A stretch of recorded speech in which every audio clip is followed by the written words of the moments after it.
Kumukulo na siya, malapit na siyang maluto.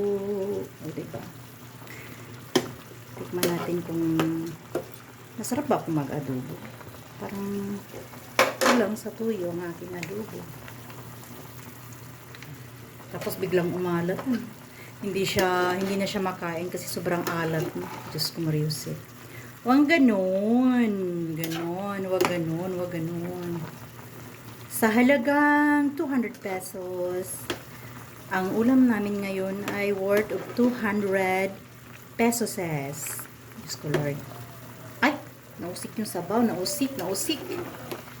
Alam niyo yung nausik? Natapon. Nausik sa Bisaya, natapon sa Tagalog. Diba?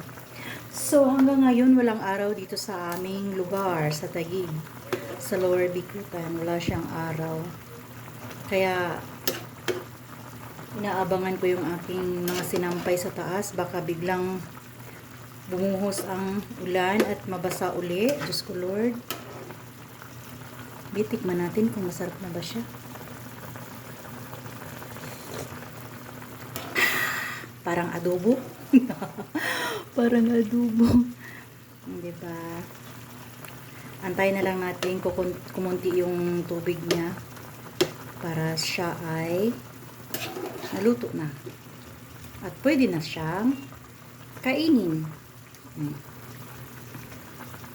Pero masarap siya ha. Love myself. Ganun. Be?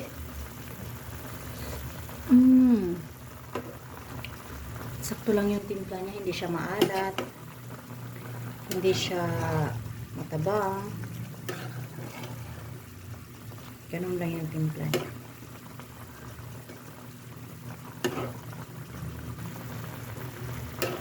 So, ayan guys. Antayin na lang natin siyang kumunti yung sabaw niya bago natin haunin. Bye now!